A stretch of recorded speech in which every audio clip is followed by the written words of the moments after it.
Casting Through Ancient Greece is an Amazon Associate member. As an Amazon Associate, I earn from qualifying purchases. What this has allowed me to do is recommend books to you guys that are relevant to the episode I am presenting. The books I'll be recommending I've read myself and made of use of during writing the series.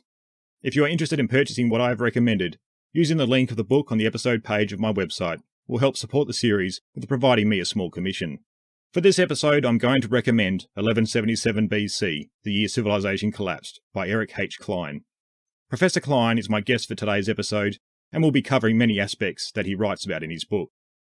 It is a book that I have read and found very fascinating before even beginning this podcast series. And since, I have found 1177 BC very useful in understanding this very hazy period of history.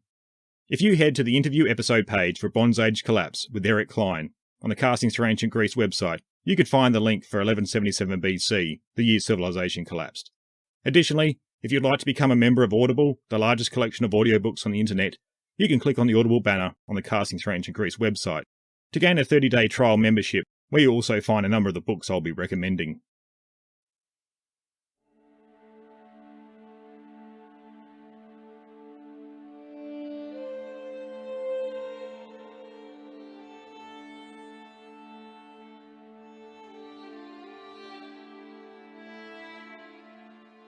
Hello, I'm Mark Selleck and welcome back to Casting Through Ancient Greece. Interview episode, Bronze Age Collapse, with Professor Eric Cline.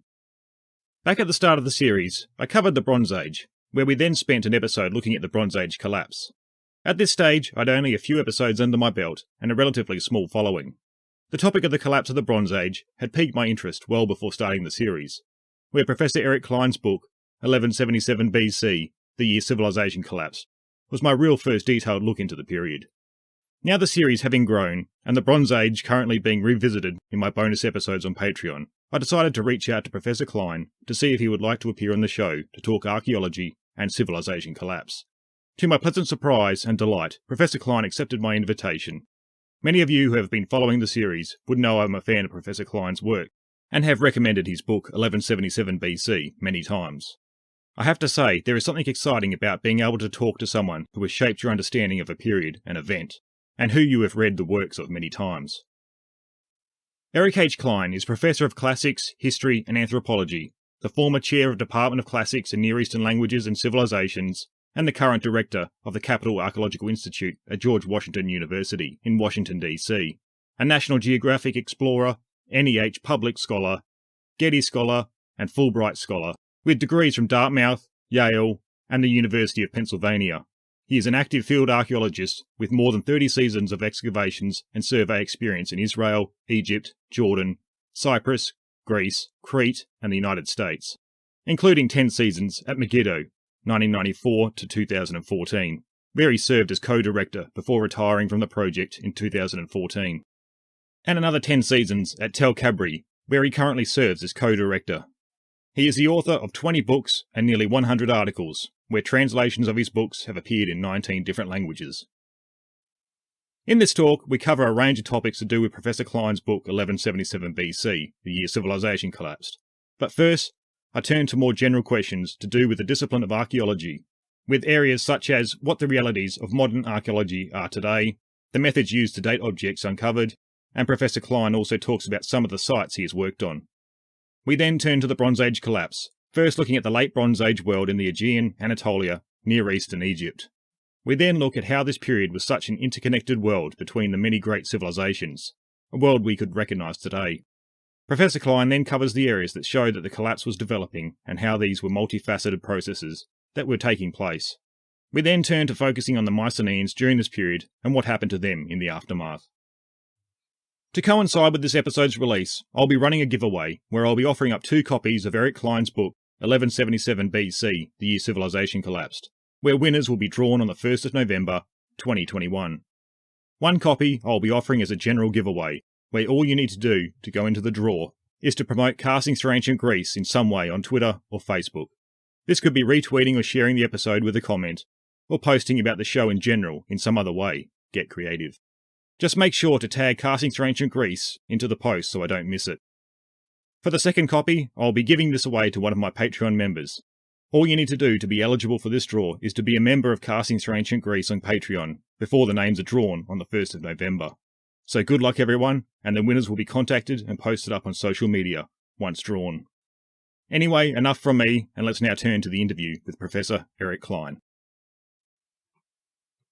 Welcome to the show, Professor Cline. It's great to have you on here. Well, wonderful to be here. Thank you for having me on today. And I'm sure everyone's going to appreciate your talk today, where we get to learn a bit more about archaeology, and we also get to hear about the collapse of the Bronze Age, which is the focus of your book, 1177 BC, the year civilization collapsed. And I think these two topics will be the main focus of our talk today, but we'll see where things take us. But I thought to begin, perhaps you could give us a bit of background on yourself and what led you on the path to becoming involved in the field of archaeology. That's an easy question to answer. That one, that's all my mother's fault. My mother gave me a book when I was 7 years old. It was a biography written for children, but about Heinrich Schliemann and his excavations at Troy. And after I finished reading it, I announced to my parents that I was going to be an archaeologist. And lo and behold, that's what I did. What none of us knew at the time was that my specialty was going to be that same time period that dealt with the book that I read when I was 7 years old, that I would actually do Bronze Age. And in fact, that I would go on to write not one, but two books on the Trojan War, including one written with a children's author that is aimed at kids that were my age when I read that book. So, it all goes around, comes around. Absolutely. And it's not just archaeology that you've gone into either. You've got other areas of interest that I guess sort of complement that field as well. Yeah, I found almost accidentally, I got interested in what I would call military history through the ages at a specific site. So, for example, I looked at the site of Megiddo, which is biblical Armageddon, and where I actually dug for 20 years, and looked at all the battles that have been fought there, up to, but not including, the one that hasn't yet been fought, that is mentioned in the book of Revelation. So I was able to look at battles that were fought there over the last 4,000 years. And then I did a sequel where I did the same thing for Jerusalem, called Jerusalem Besieged, as opposed to the battles of Armageddon. And in Jerusalem Besieged, I looked at all the battles that have been fought for Jerusalem in the last 4,000 years also. And turns out there's been quite a lot at both places. Yeah. So it was an interesting way to do things, I found, and I hope the readers find it too, to look at the history of a site through its military battles rather than just through the archaeology and just through names and dates, but who fought over it and why, and how things changed or didn't change over time. Sometimes, like at Megiddo, not much has changed except for the weapons that are used. Right, you go from swords and spears to bombs, hand grenades, things like that. So so that's been a kind of a supplementary interest, but it feeds into the archaeology and vice versa. Yeah. Just a point of interest, I've found when you tend to see a lot of battles occurring in the same location time after time, it's usually because they're on the point of some sort of important trade route. Is that the same thing to do with Megiddo? Yeah, actually it is. They're either on a trade route or they're on some sort of route of international significance. So in the case of Megiddo, for instance, it was on what's called the Via Maris, the way of the sea. And basically, if in antiquity you wanted to get from Egypt in the south down to, up to Anatolia, modern day Turkey in the north, or if you wanted to go across to Mesopotamia, what is today Iraq, you had to go right by Megiddo. Yep. So in fact, Tutmosis III, the pharaoh of Egypt in 1479, who fought a battle at the site, said that the capturing of Megiddo was like the capturing of 1,000 towns. That's how important it was. So yes, when they fight again and again, there's usually a reason for it. Yeah, there's always seems to be a trend through history with that type of thing. I'll turn back to archaeology. Perhaps to those of us that aren't exposed to the field of archaeology on a regular basis, we might get a bit of a skewed impression of what's involved. I've found when looking at Greek history, like you said, the first book you read was on Schliemann, where we hear a lot about the tales of Schliemann and the early archaeologists in a time, I guess, archaeology wasn't as developed as it is now. And then also, I guess, a lot of people's perception may even come from pop culture, there's films from Indiana Jones and things like that. So perhaps could you give us a bit of a view of what the reality of archaeology is like today? Yes, first and foremost, it's nothing like you think it is if all you do is watch Hollywood movies. So there's no relation to reality, basically. I actually wrote a couple books just for the general public that would allow them to know what archaeology was about. One was called Three Stones Make a Wall, which is a saying in archaeology. And the other is a spin-off called Digging Deeper, How Archaeology Works.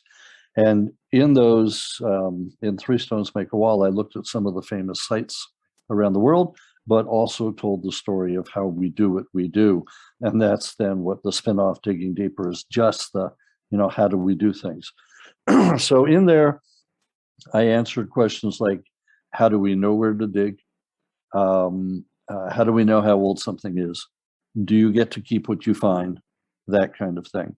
So in a nutshell, basically, doing archaeology is at one and the same time much more tedious than you would ever imagine, much more boring, and at the same time much more exciting, because there is nothing quite like the feeling of holding a bit of a shattered pot when you know you're the first person in 4,000 years to have held that. And the same goes with everything, walls, artifacts, whatever. And so that's extremely exciting. But what people don't realize is that if you're excavating in an ancient site, you will find those fragments of vessels, what we call potsherds.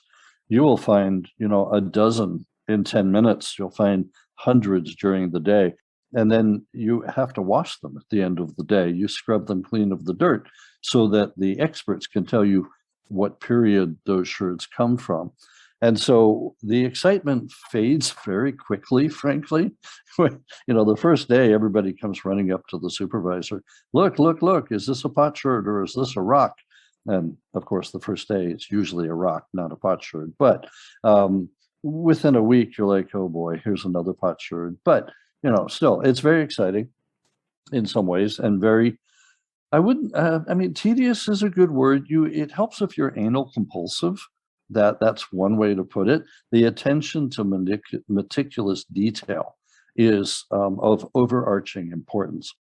Everything is documented, everything is recorded. If we don't document and record and publish it, then we are no better than somebody who is looting it for sale on the black market. And we have to remember that as we're excavating, we are destroying the very thing that we're studying. Because if I go and dig those levels at the site, then you can't come along and do so because I've already done it. So we either meticulously record or I leave part of the site untouched for you to come along in 10 years, 20 years, 100 years, whatever, and I record the part that I've done. And the hope is that you'll do it better than I did, that you'll have better techniques, better tools. Just like today, I would say that dear old friend Heinrich Schliemann would not recognize the way that we excavate today. I mean, he was in there with 400 workmen and just him, and they were going a mile a minute and not recording anything. And we're in there digging very, very slowly and meticulously. As I said, recording absolutely everything. So I suspect in 100 years, people will be just rolling their eyes at what we're doing today. And yet we're doing the best that we can. Yeah, absolutely. Yeah, things are always going to improve and new techniques are going to be found. So yes, I hope so. Yes. The one thing I will say that most people don't realize is how physical archaeology is, how much emphasis there is on lugging buckets of dirt that you've just excavated that weigh, let's see, what would 30 pounds be? That would be 10, 15 kilos, yeah. Something like that. Yeah, where you're walking with a 15-kilo bucket of dirt in each hand. And those who are younger and more macho than I are holding 3 or 4 in each hand. So, they're carrying 60 kilograms of dirt at one go. We frequently say that we are misadvertising our excavations, that we should be advertising them as health clinics and fitness farms, with the side bonus of excavating antiquity. So, because that is what happens by the end of the 6 weeks, you've lost, I don't know, 10 kilos of fat, and you've put back on 5 kilos of solid muscle. So most people don't expect that, how physical it is. They also don't expect how hard it is on the knees, because you are crouching all day as you're excavating. So there's a lot to it that people don't understand. And it's very different from Indiana Jones running around grabbing things and saying, this should be in a museum. Though, of course, everything we find should be in a museum anyway. Yeah. And so from what I can see, one of the, I guess, a big challenge for an archaeologist would be attempting to assign a date to any particular item or level that they've found, and perhaps to interpret whatever they've found in a certain context of a site. Could you perhaps run through some of the methods that are often used to try and date particular items and levels? Sure. And you're right that dating things is absolutely incredible. If we don't know the date of something, then we don't know where we are in history as a whole or in the history of the site. So being able to date something precisely is very, very important. But it is not always possible. Very frequently, what we get, for example, one of the techniques we use is carbon-14 dating or radiocarbon dating. And that is anything that's been alive, whether it's a human being or a piece of wood from a tree or a short-lived bush, anything that has in some way ingested carbon-14 from the atmosphere. So usually it's carbon-12 that's in the atmosphere, but the carbon-14 is radioactive. It's present all the time in small amounts. And trees and plants and such in the whole photosynthesis sequence will ingest that.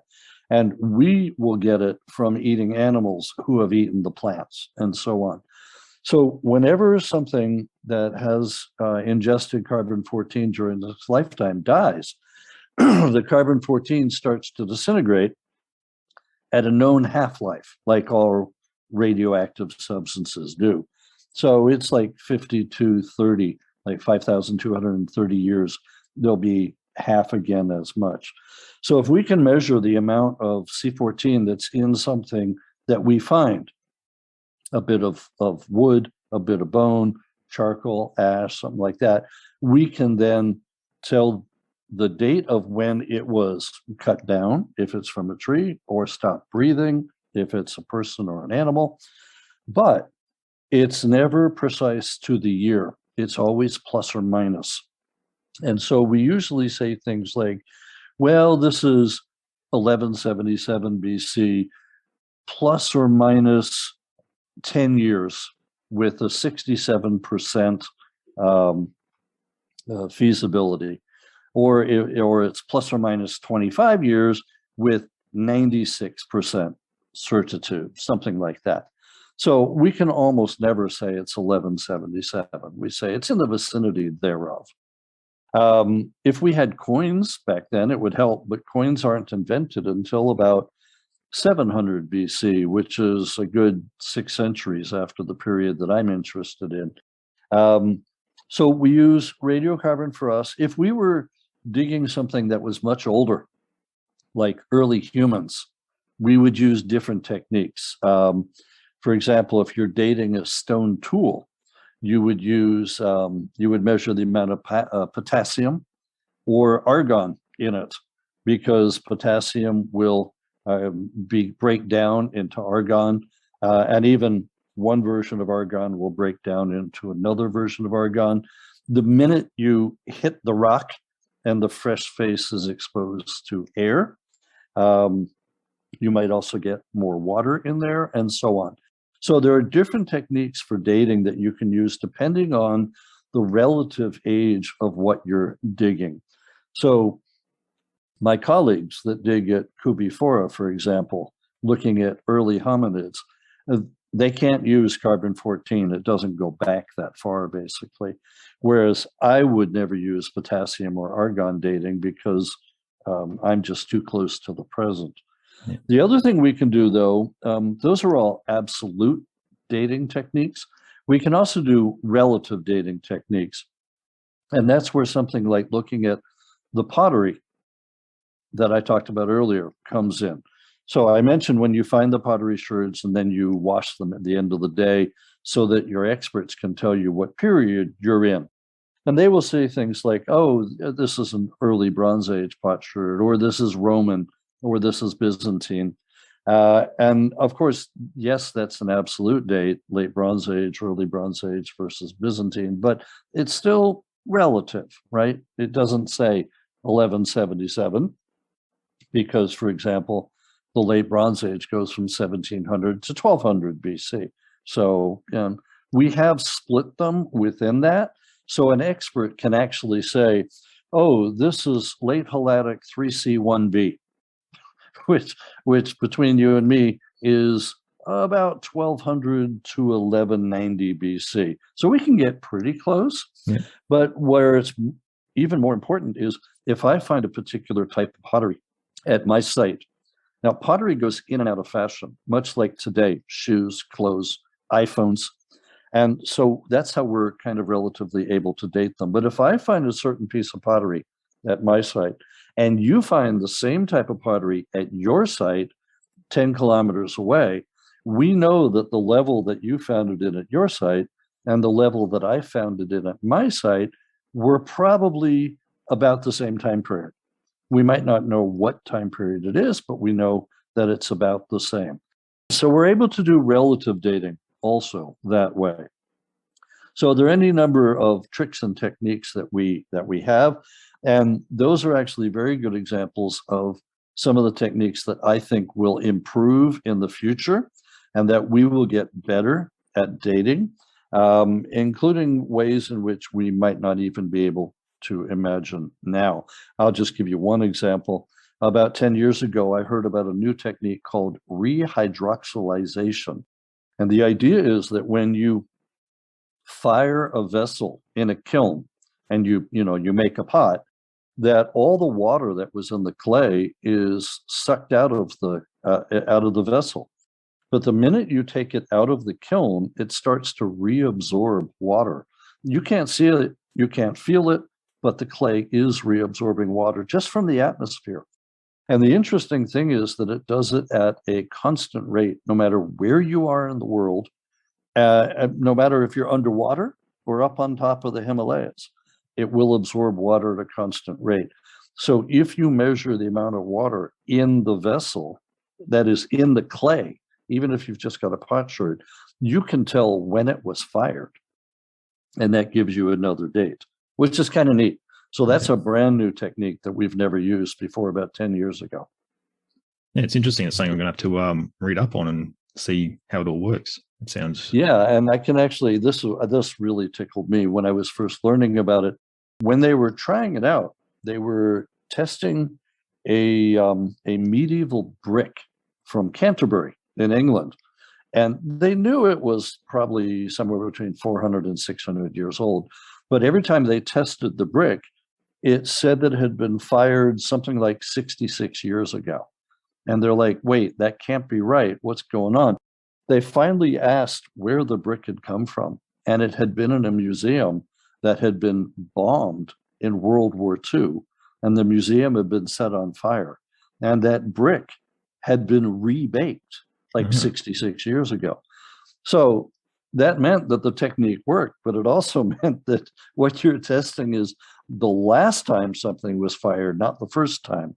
So on the basis of that, I think it was a pretty good evidence that the techniques works. But I pity the poor archaeologists that were trying to figure that out at that time. Yes, it would be very confusing. Very, very. Now, so over your career, you've been involved in a number of archaeological sites in a number of countries. I think I've read Israel, Egypt, Jordan, Cyprus, Greece, and in the US. Yeah, that sounds about right. Yeah. What would be a couple of the most memorable sites that you've been involved in? Oh, I would say, let's see, first and foremost, probably Megiddo. There's nothing quite like digging at biblical Armageddon to get you up each morning. And that is where our word Armageddon comes from. It comes from the Hebrew Har Megiddo, meaning the mount or the mountain of Megiddo. And originally, in the earliest versions of the of the New Testament, in Greek, it was Harmageddon. It had an H at the beginning. And over time, the H dropped out and we get Armageddon.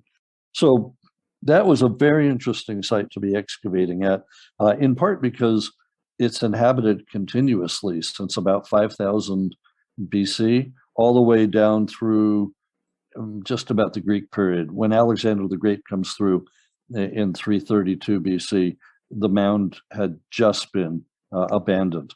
But other than that, you name it, early Bronze Age, late Bronze Age, Assyrians, Persians, they're all there. So that was really interesting.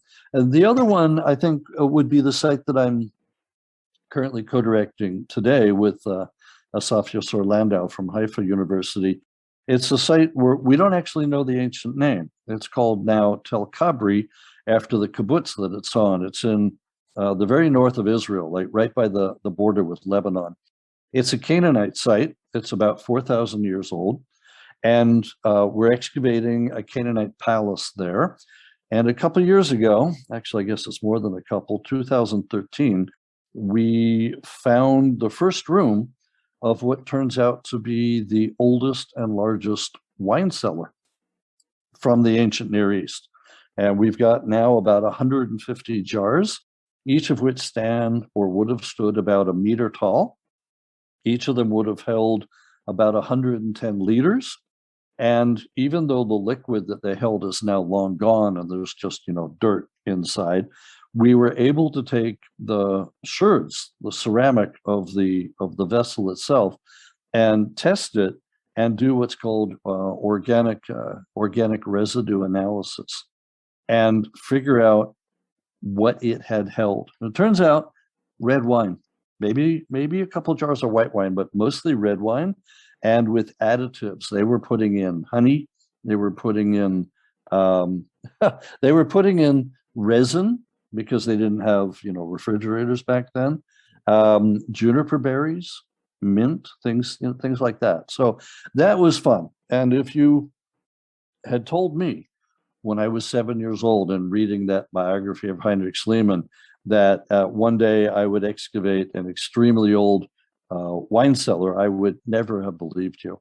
And yet it was lots of fun, but also really tough because that first year in 2013, we found the first of these jars about 2 weeks into the dig season. And we had 4 weeks left to excavate all of them.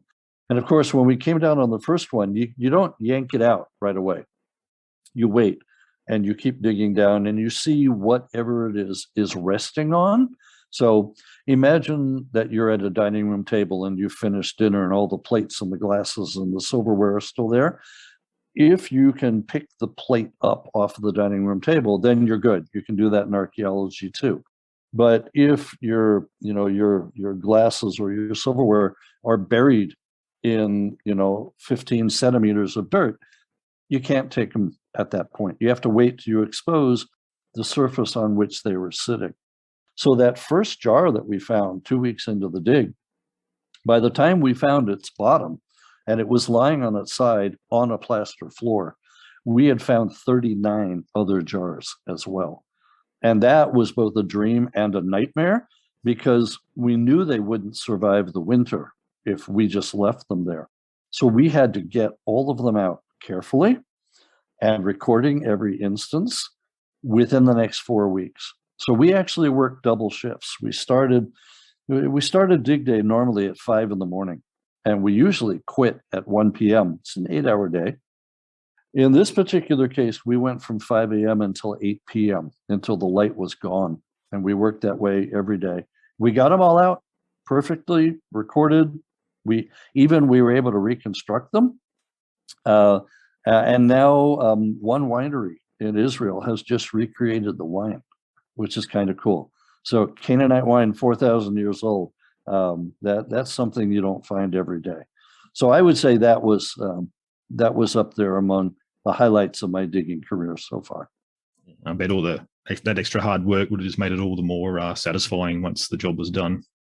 Oh, yes, absolutely, absolutely. But, the beauty about archaeology is we're already planning to go out this coming summer if COVID permits. And I have no idea what we're going to find. I couldn't tell you. And that's part of the excitement, We'll talk again when we've come back and you can say, what'd you find? I'll say, you'll never believe it. We never expected it. We found X or Y or whatever. So that's what keeps archaeologists going each year is the excitement of what you might or might not find, and coming up with hypotheses and trying to see if you're right through the act of archaeology.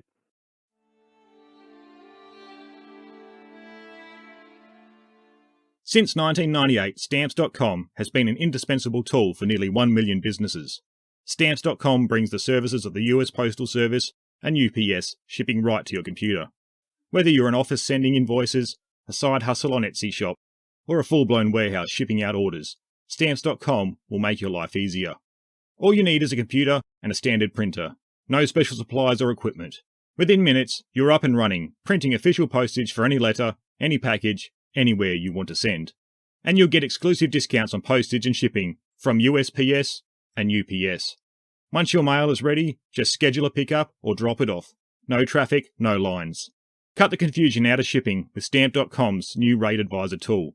You can compare shipping rates and timelines to easily find the best option.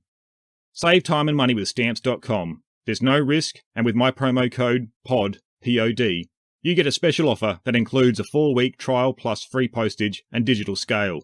No long-term commitments or contracts. Just go to Stamps.com, click on the microphone at the top of the homepage, and type in POD, P-O-D. That's Stamps.com, promo code POD. Stamps.com, never go to the post office again. Have you been enjoying the series and want to show your support in some way? You can visit www.castingthroughancientgreece.com and click on the Support the Series button.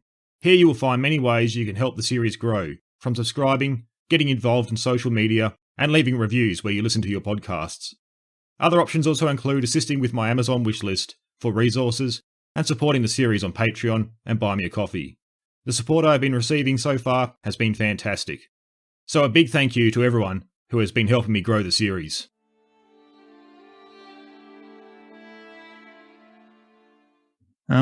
Thanks for giving us a bit of an insight into the field of archaeology. I thought we could now turn to one of your published written works. But first, I want to point out to my listeners that I think you've authored or edited around 20 different releases over your career so far. Yeah, something like that. I don't know quite how that happened. I work on them one at a time, and then I kind of look back and go, whoa, how do we do all those? So, Yep. But each one is a labor of love.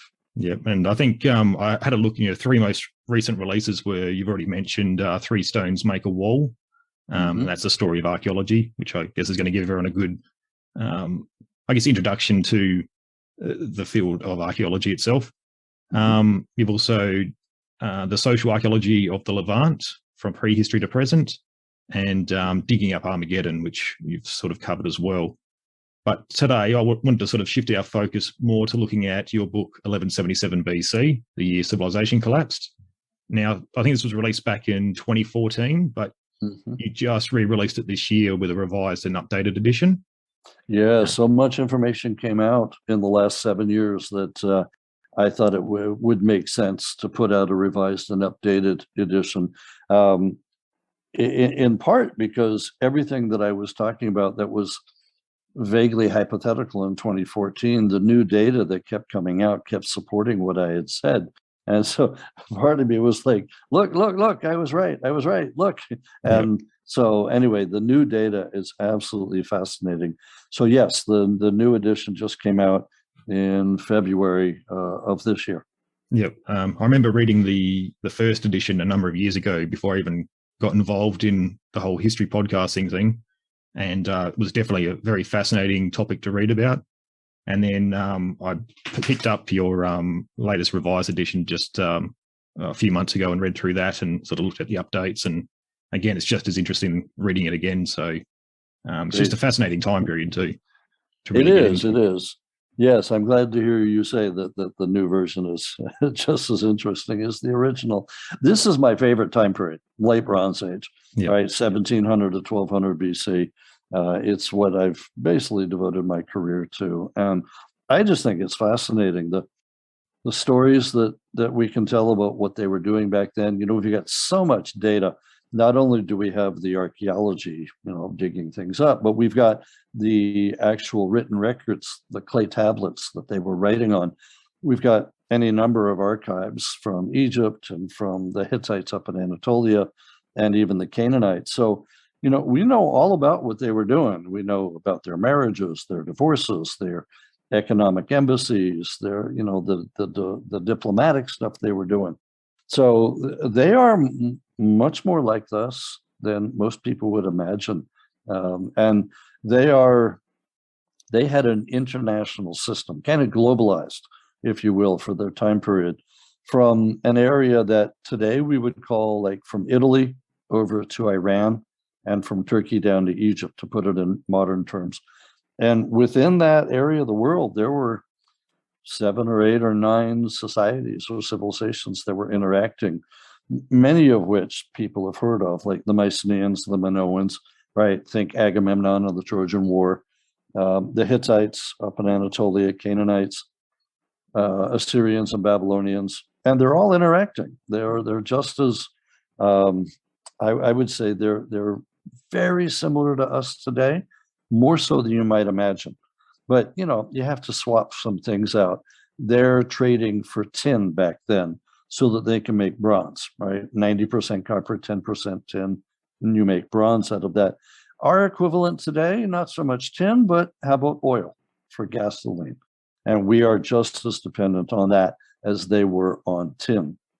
And even, the last couple of weeks with all the problems with the supply chain, and boats being stuck in the Suez Canal and not being unloaded at the harbors.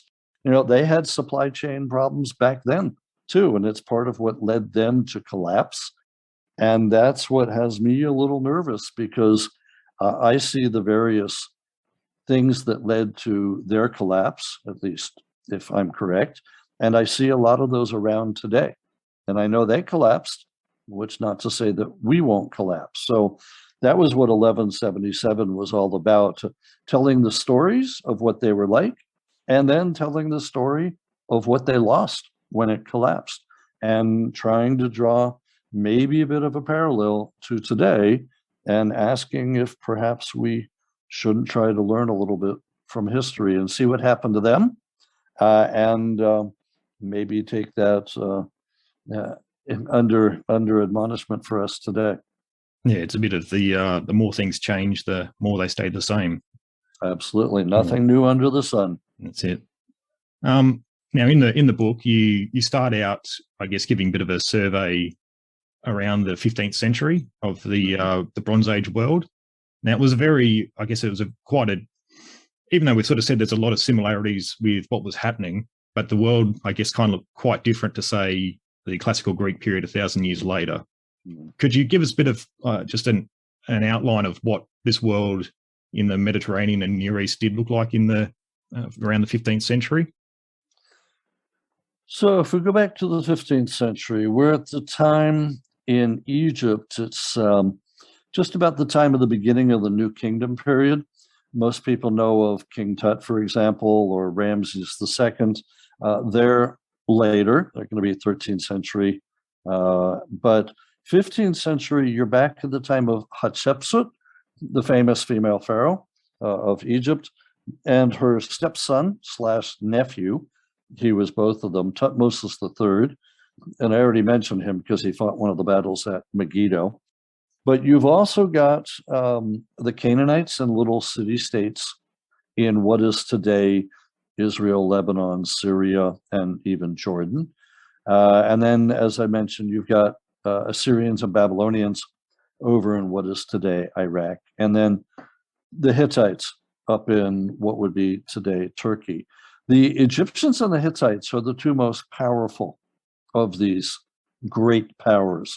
But the other ones are in there too, and they're writing to each other. So a little bit later, for example, in the middle of the 14th century, that would be about 1350 BC, we have a diplomatic archive that is left to us from two Egyptian pharaohs, Amenhotep III and his son Akhenaten. You've probably heard of Akhenaten. He's the so-called heretic pharaoh that made a stab at starting monotheism. And those two, the father and son, they were in diplomatic contact with all of the other great kings. And in this archive, we have letters both going out to the other kings and coming in from them. So the king of Cyprus talks about sending 200 talents of copper. A talent would have weighed about, 60 pounds for me. That'd be what, 30 kilos for you? And he's sending 200 of those in one ship.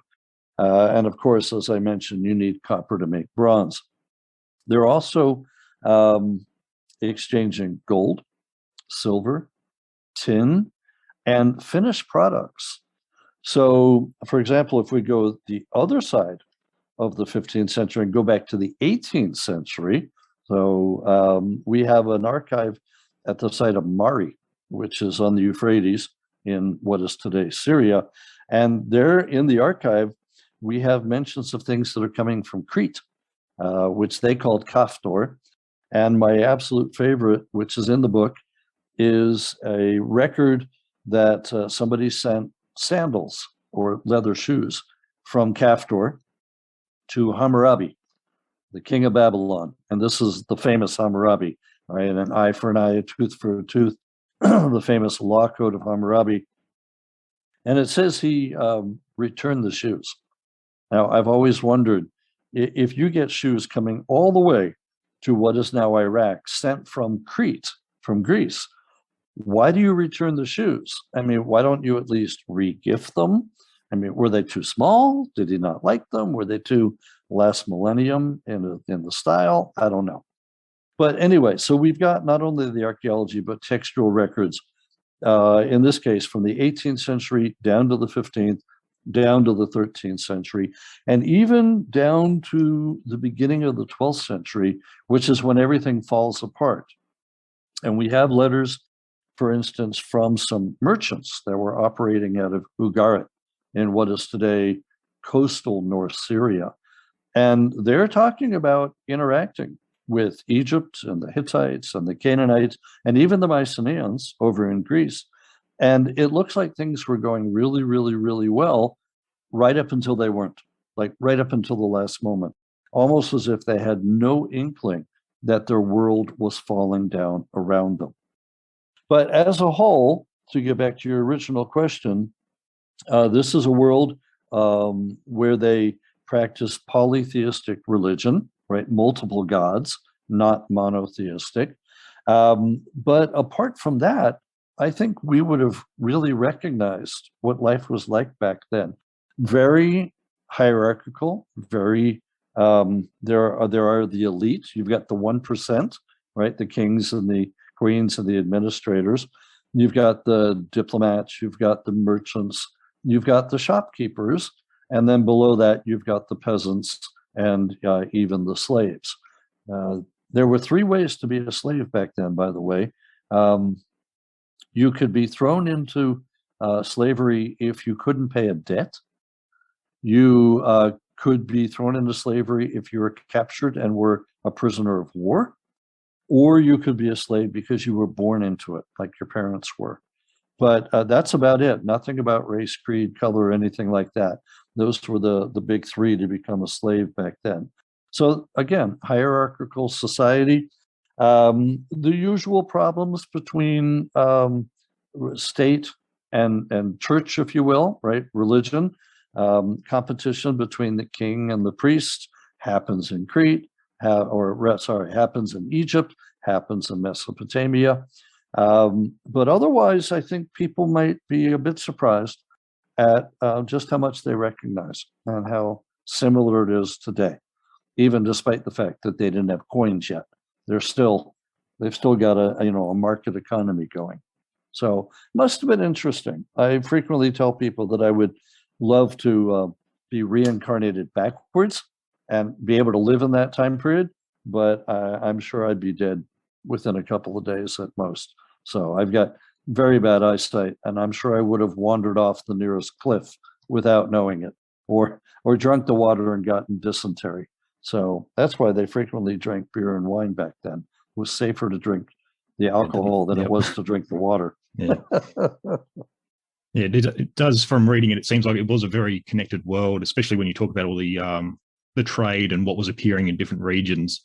I found one part in the book where you talk about things called the Ulubaran wreck, and how it paints, I guess, like a snapshot of just all the different wares that were being traded around the Mediterranean. And, yes, absolutely. The Eulerian Shipwreck, it's off the southwestern coast of what is today Turkey. It seems to have been going around and around and around the Mediterranean. At least that's what most people think. I'm not so sure about that. I think it might have been a gift from one king to another, but there are objects from 8 different cultures on board that one ship. It sank somewhere around 1300 BC, give or take. And it's absolutely fascinating. It's a microcosm of the international trade at that time. It also has more than 300 of these copper oxide ingots, 99% pure from Cyprus. So that comes to 10 tons of copper. There's also a ton of tin on board. So George Bass, who excavated the site, he's from Texas A&M University. He started the excavation. His student, now a professor in his own right, Jamal Pulak, took over the wreck. And they said that amount of copper and tin on that one wreck was enough to outfit an army of 300 soldiers with everything they needed: shields, spears, helmets, greaves, you name it. So the amount of stuff that was on board that ship really, I think whoever bankrolled it probably went bankrupt. I really hope they had insurance, which by the way, they had that back then. They had maritime insurance, which is kind of cool. So the Eulerian Shipwreck is just this microcosm back then. And I was fortunate enough to visit it at one point while they were still doing the excavations, which was not only really interesting to me professionally, but important also personally, because I proposed to my then girlfriend on the way to visit the wreck. And so we got engaged while we were there. So I've always got a soft spot in my heart for the Eulerian wreck, both professionally and personally. I bet. So I guess this is a period where everything's sort of flourishing, going well for all the civilizations. And then I guess you kind of alluded to that things all of a sudden seem to just collapse. Was there any type of indication, like when we look back at the evidence now, that things were things were starting to change for the worse at all? Not really, not until they actually started to change. And then it went very quickly. But there were no, shall we say, warning signs. Yep. Nothing like, oh, heads up, something's going to happen. Nothing like that, not really. No, like I mentioned, the tablets that we have from Ugarit, the merchants are just conducting business right up until the last moment. But then, and this is where I think the secret is, then everything happened at once. It wasn't just one calamity. It wasn't even just 2. It was 3 or 4 or more. Because suddenly, in the inscriptions, the Egyptians, for example, down in Egypt, tell us about an invasion of a group that we call the Sea Peoples. They mention them by name. There's 9 different groups that came twice. In terms of our years, they came in 1207 BC in the time of Merneptah, and they came in 1177 BC in the time of Ramses III. And yes, that's where the title of the book comes from, that second invasion of these sea peoples. But we also get mentions, including a tablet that was finally just published about 5 years ago in 2016. The archives in Ugarit mentioned that the port city that wasn't that far away had been overrun by an enemy who was advancing on Ugarit at that very time.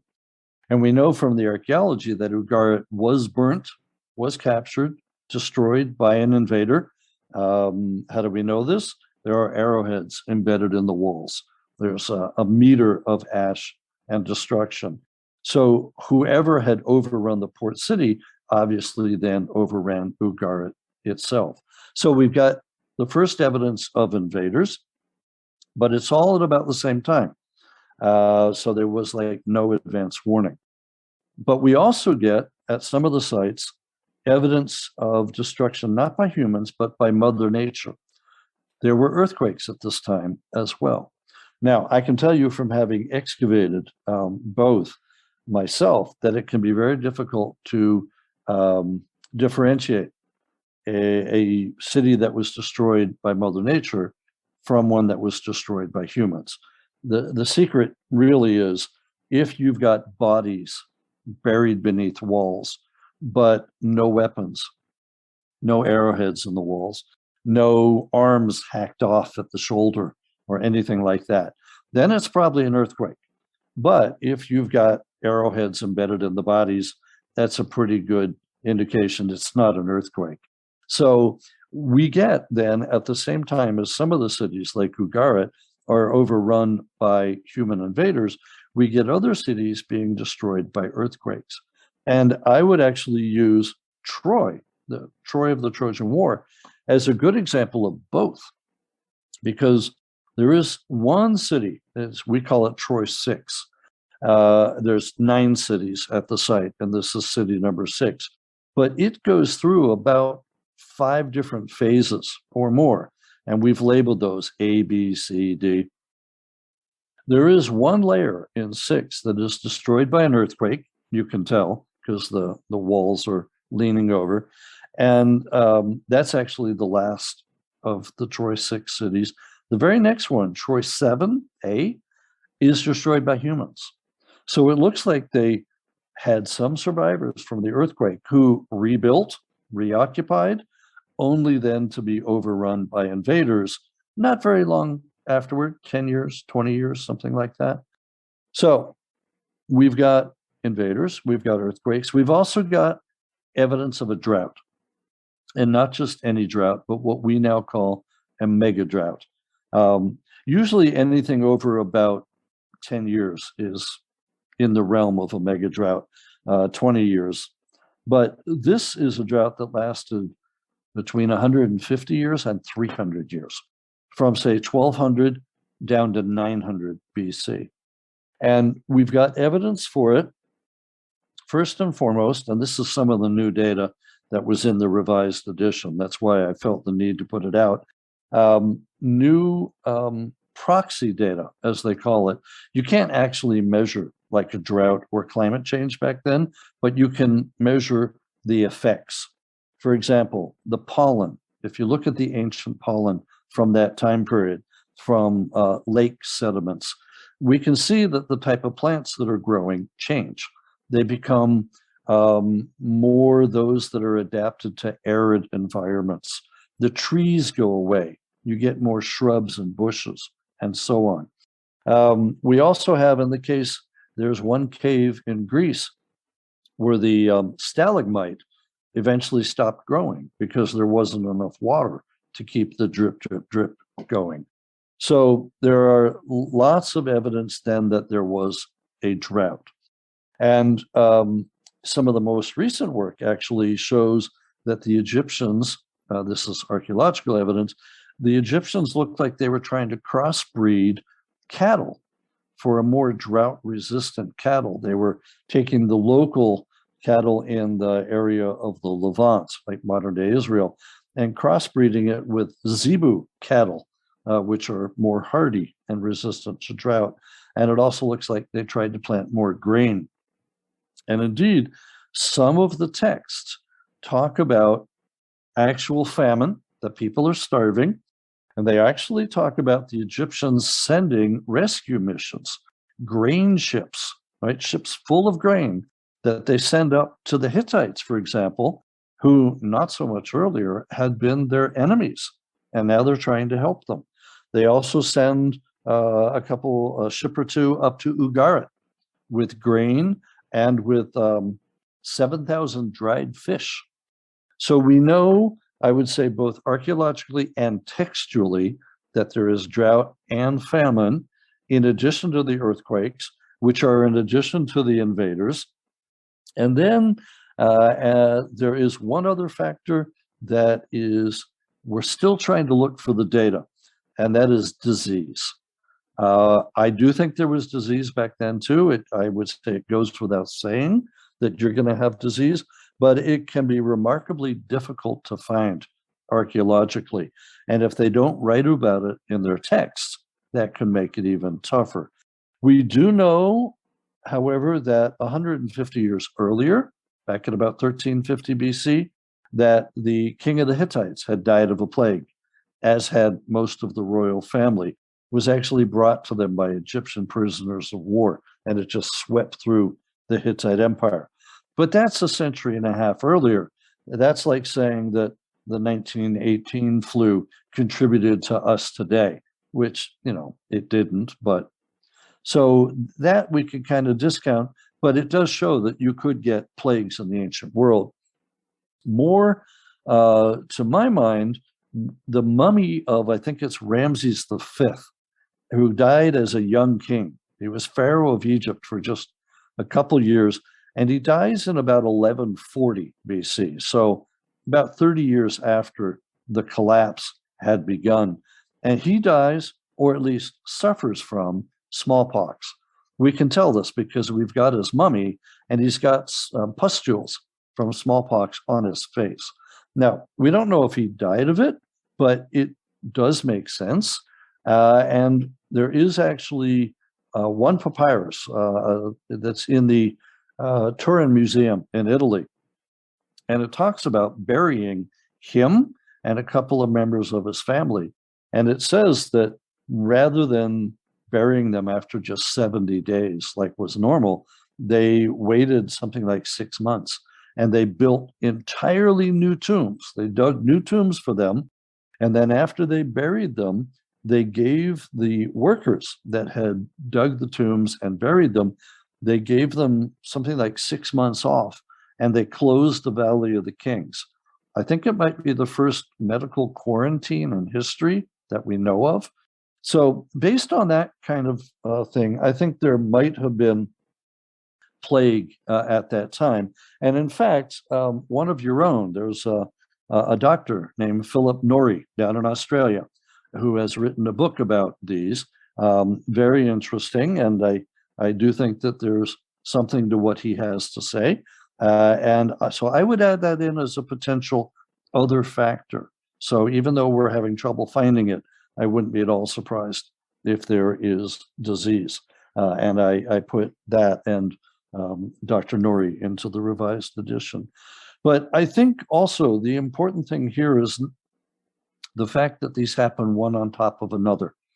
Because a society or a civilization, we well know, can survive an earthquake, right? A lot of people are going to die, but you'll have survivors. Same thing usually with invaders, same thing with disease, same thing with drought and famine. But what if you have not one, not two, but 3 of these or 4 of these? If you've got a drought that's lasting 30 years, 40 years by that point, and you've got human invaders and earthquakes, at some point you're just going to throw up your hands and go, all right, enough, we give up. And then your society proceeds down the hill to collapse. So I think what happened just after 1200 BC is what I would call a perfect storm. It is, or as my kids would say, they would say it was a series of unfortunate events, right? As the kids' book says. So I think it's because there was a perfect storm of these calamities that the Bronze Age world came to a very sudden end. It took less than a century for everything that they knew to come completely apart. And in some of the cases, they had to start from scratch. Like the Mycenaeans and Minoans basically had to start from scratch. Others were a bit more resilient and were able to pick up and carry on to some extent, but everyone was affected. There is no doubt in my mind that there was a collapse, that what they knew in the late Bronze Age, and they had been enjoying for 300, 400, 500 years, came to an end. And then they had to transform somehow. They had to be as resilient as they could, or throw up their hands and disappear. Hittites in Anatolia, they disappear. A couple of remnants left, but they're gone. So that's actually what I'm working on now is the sequel. What happened after the collapse? So the title is pretty obvious, After 1177. But that's what I'm interested in now is what do you do if your civilization has collapsed? How do you transform? How are you resilient? And just as 1177, I think, holds lessons for us today, I think how they acted or didn't act after the collapse holds maybe just as many lessons for us today. So I'm in the middle of writing that. I don't even know what I'm going to conclude, but I think it's going to be interesting. I'll definitely look forward to seeing what you put out when that's finally released. Yeah, so obviously the collapse happened, and it seems to be a compounding, I guess you're describing like a compounding effect where you've got one disaster after another that's affecting different regions, which then I guess has a flow-on effect to other regions. And then I think in my mind, it sort of then leads to the final nail on the coffin where you've got a systems collapse within a lot of civilizations where they just can't structurally hold the same sort of standard or social standards that they did have previously. Yes, I would absolutely agree. I see it similarly that there are two things going on. There's a domino effect. So when one society goes down, it impacts the others. The obvious example I would say is Cyprus. If Cyprus is going down, that affects the copper that they're mining and sending around, and that's going to impact everybody, right? Egyptians, Mycenaeans, Hittites. And if the Egyptians go down, that's going to impact the gold supply and so on. So I think there is a domino effect. There's also what I would call a multiplier effect. And that is each time you have one of these problems, and then you have the second problem, like invaders and earthquakes, it multiplies the effect such that, it might not have been so bad if it was by itself, but having the other one, it will double it or triple it or quadruple the effect. So I think you've got both domino and multiplier effects. And then, yes, it results in a systems collapse. Your entire system goes down. And Colin Renfrew, professor at Cambridge, already defined that back in about the late 70s, 1978, 1979. When you have a systems collapse, you lose your centralized government. You lose your centralized economy. You lose a lot of your people. They die or they migrate. And then you also lose things like the art of writing and the knowledge of how to put up big buildings. All of those are what happens at the end of the late Bronze Age. So I think it's actually a perfect example of a systems collapse. Yeah. Now, whether that's going to happen to us today is up to us. I don't know. I'm a bit fatalistic, a bit pessimistic because of studying ancient history. And I know that every society in the history of humankind has collapsed so far. It would be rather hubristic to think that we won't. It's not a matter of if we're going to collapse. No, it's a matter of when will we collapse. And I think if we don't do something about the problems that are around today, it may be sooner rather than later.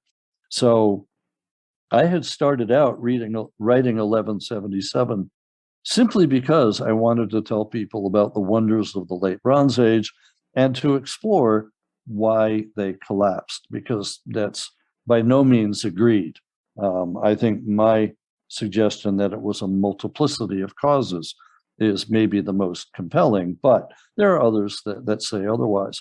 What I didn't anticipate was how much of a parallel I would see to today. That was unanticipated on my part, but I think that's also what has made the book so popular and of interest to so many people, is because it's not just reading about ancient history, it's reading about it, learning from it, and maybe applying the lessons to us today, and really saying not only, wow, they weren't that different from us, but oh boy, they collapsed. These were the symptoms that led to the collapse. We've got 4 out of the 5 today, and now we've got COVID. So, maybe we've got all 5. And does that mean that we should be worried about collapsing? And my answer would be yes. Even those who deny climate change, you might deny it, but you might also prepare for what happens if it's actually happening. I happen to think there is climate change, and so I'm all for trying to figure out how to stop it and all that. And that is one thing that is different from us and the ancients. The Hittites had no idea about climate change, whether it was just caused by Mother Nature or whether it was, hastened by humans like we're doing today. They're like, I don't know, let's pray to the storm god. We need rain. Nowadays, we can do something about it. So if we choose not to do something, that's on us. So I personally would rather err on the side of caution and try to fix things as much as we can, because I don't know about you, but I don't want to wind up like the Hittites.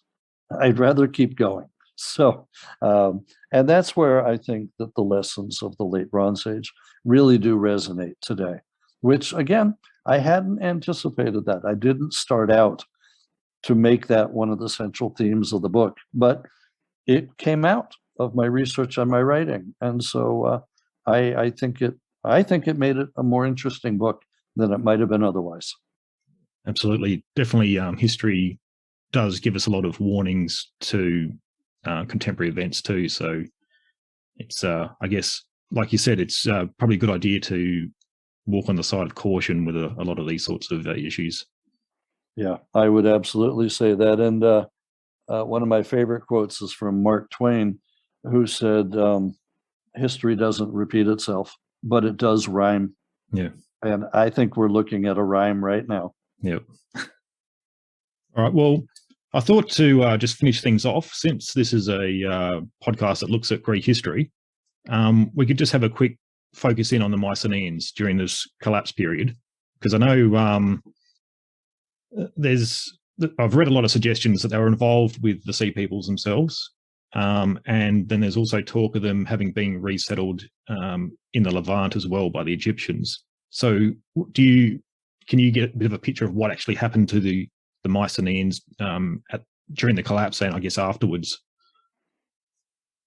I can give you a partial idea because we're not 100% absolutely sure what happened, but it looks like the Mycenaeans back on the Greek mainland did have a systems collapse. The palaces all collapse at Mycenae, at Tiryns, at Pylos, and elsewhere. Some go down faster than others. Some hang on for a while. Mycenae seems to collapse almost right away. Tiryns, 10 kilometers away, hangs on for almost another century. But in the end, they all go down. And so you lose the central administration. You lose the central economy. They lose the art of writing, what we call Linear B, very early form of Greek. The scribes, the very few scribes in the palace, they all go away. They don't know how to write anymore. They will eventually have to reinvent, literally, the alphabet, courtesy of the Phoenicians, who bring it over a bit later. But in the meantime, the estimates of how many people died vary greatly. I've seen estimates as large as 95% of the population died. I've seen ones as little as only 50% died. Very hard to tell because a lot of them migrated also. They either moved to new areas in Greece that hadn't been inhabited previously, or they migrated overseas. And that's where it might get very interesting, and is the topic of much discussion today, because the Mycenaeans who migrated may have actually become the group that we know as the Philistines. We know that they're mentioned by the Egyptians in the group of sea peoples that I talked about, especially in 1177 BC. There is a group called the Peleset in the Egyptian writing, which is what we think are the Philistines. And when we look at Philistine pottery, for example, that's been found in, say, Israel today, ancient Canaan, it looks to me like what I would call degenerate Mycenaean. That is, it's Mycenaean shapes, stirrup jars, pilgrim flasks, things like that. But it's not made with clay from the Greek mainland anymore like it used to be. It's now made with local clay from Cyprus or Rhodes or even the Levant itself. In other words, it looks like we have Mycenaeans migrating to the Eastern Mediterranean. And they're bringing some of their other things with them too. Maybe bathtubs, maybe hearths, other things that you would identify as Mycenaean if you were back in Greece, now show up in Canaan. And it does look like, well, first of all, the Egyptians claim that they beat them. And Ramses says, I settled them in strongholds bound in my name, which it's debated if that simply means he settled them in Egypt, or if he settled them also in Canaan, which Egypt controlled at that time. I would suspect that he settled some of them in Canaan as well as in Egypt. And it looks now like they may have assimilated with the local Canaanites. So we can see, archaeologically speaking, distinctive pottery that we call Philistine, which, as I say, looks like it would have been made by migrating Mycenaeans. And this was identified already as early as about 1899 at a site in what is now modern Israel named Tel Safi, which is identified as ancient Gath or Gat, which is one of the 5 Philistine cities mentioned by the Bible, right? Ashkelon, Ashdod, Ekron, Gaza, and Gath. And so we had already started identifying archaeologically what we thought were Philistine artifacts and other pottery. The most interesting, I think, and recent discovery is at the site of Ashkelon, which is one of those 5 Philistine cities, in a cemetery and in houses that are identified archaeologically as Philistine. They've got the Philistine pottery, they've got the other artifacts, they would be what we call Philistine. The archaeologists found bodies, both in the cemetery and a couple buried under the floors of the houses. That's not uncommon. It's called an intramural burial, especially with children or infants. You just bury them under the floor, you keep them close to you and all that. So the archaeologists were able to test for DNA. They tested some of the bodies in the cemetery, and they tested 4 of these little kids that were underneath the floor. And the little kids date a little bit later. They're like later in the 12th century, early in the 11th century. They're not the sea peoples themselves, because that would have been 1177, early 12th century. So these are the kids, or more likely the grandkids of those original Philistines. The DNA is absolutely fascinating.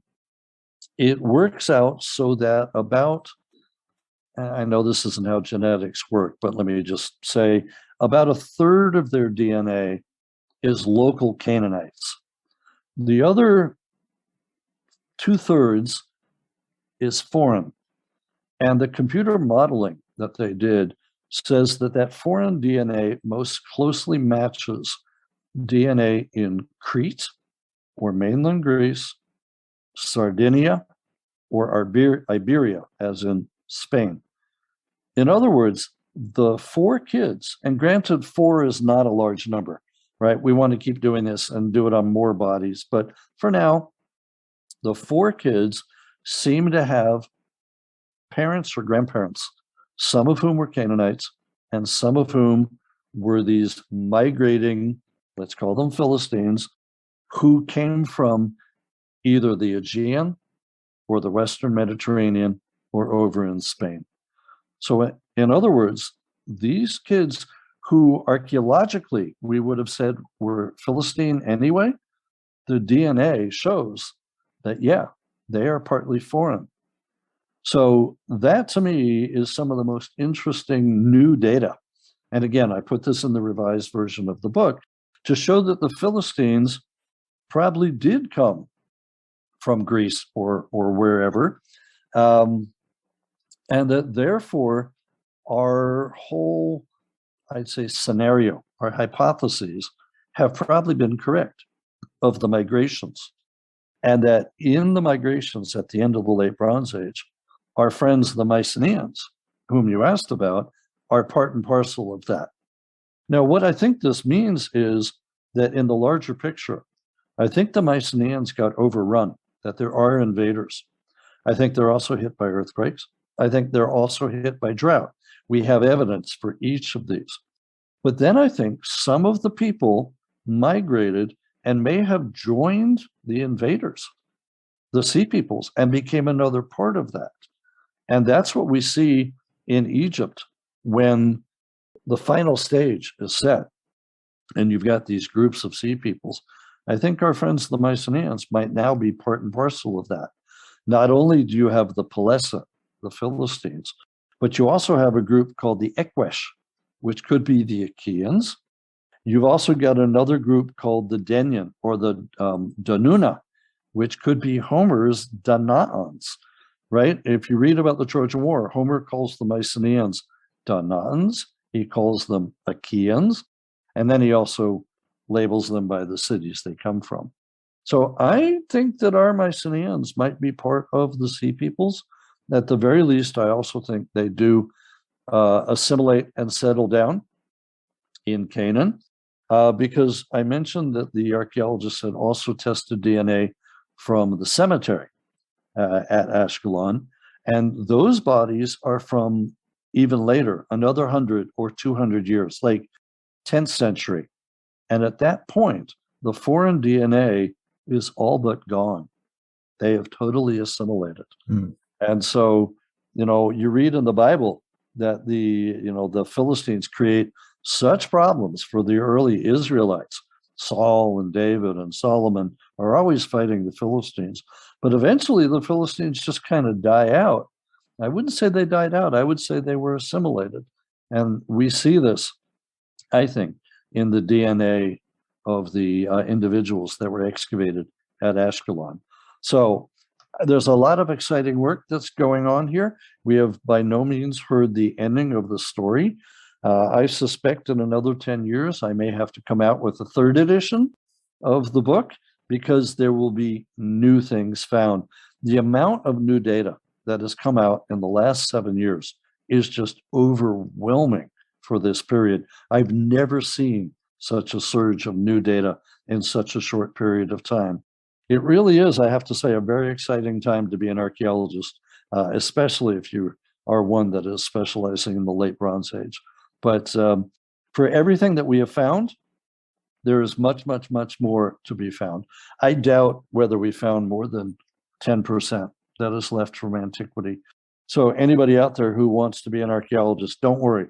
There's a lot left for you to find too. We haven't found it all by any means. Yes, it's very interesting. Sorry, it's very interesting to see all the connections that are starting to be made. They're only small, but how they seem to line up with a lot of the literary traditions, whether it be Homer or through the Bible. And then, like you said, I mean, there's elements that you've put out the theory with the Philistines in the first book, but then now you've got more evidence that sort of started to present itself to connect to it as well. So it'll be very interesting to see where things go from here. Yeah, absolutely. Yeah. And for instance, the Philistines, when they're mentioned in the Bible in 2 places, it says they come from Crete. So, maybe this is now evidence that was correct. Yeah. But as you said, like the stories of the Trojan War, which started my career as a 7-year-old, I happen to think the Trojan War took place. I think there was a kernel of truth. I'm not sure it happened exactly as Homer tells us, but that there was a kernel of truth at the basis of it. And this time of the collapse is the perfect time for something like the Trojan War to have happened. So I think that's the larger context for things like the Trojan War, and maybe even things like the Exodus. This is also a good time for that to happen. So we shall see. We shall see. As I say, a lot more to be done. Yeah, like you said, I look forward to seeing your third edition come out. Yeah, yes. As soon as I finish the sequel after 1177, I think I'll have to be starting on the third edition of the original. Yep. Oh, well, thank you, Professor Cline, for giving me some of your time and sharing your knowledge on this fascinating period in time. I really appreciate your appearance on the show, and I'm sure my listeners do as well. I've recommended on a number of occasions 1177 BC to my listeners, as I find it a fascinating book to read. And for those of you that haven't read it yet, I urge you to go out and pick up a copy, and you'll be able to follow a lot of these lines of thinking that we've spoken about today in even more detail, and you'll cover some other areas we haven't touched on as well. But and I'll be eagerly waiting your follow-up to 1177, and be interesting to see your conclusions within that book. And I hope, if you're willing, to have you back on again to where we can talk in more detail about what you found out in that title. Yes, absolutely. It'd be my pleasure to do that as soon as I finish researching and writing it. And that's actually what I'm spending these next couple of months doing, is working just on that book. So yes, happy to come back and revisit once I have something to relate to you and to the listeners about what came next. How did they survive, or how didn't they survive?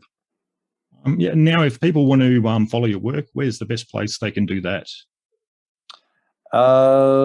It's actually kind of hard to. I had a personal website for a while, but I haven't been very good about maintaining it. Probably the best way to follow my work, frankly, is on Facebook or Twitter. I'm just Eric Cline on Facebook, and on Twitter, I'm at Digkabri, Digkabri. That's the name of the site with our wine cellar. So you'll find me there, and I post a couple times each day on both, and I frequently will say what I'm working on or when the new editions are coming out or something like that. So I would probably say social media. I don't do Instagram so much, but Facebook and Twitter, you can find me there. Right. Yeah, we'll post up the links on the episode page as well, along with links to your books as well. But once again, thank you, Professor Cline, for coming on to talk to us. My pleasure. Thank you for having me on today.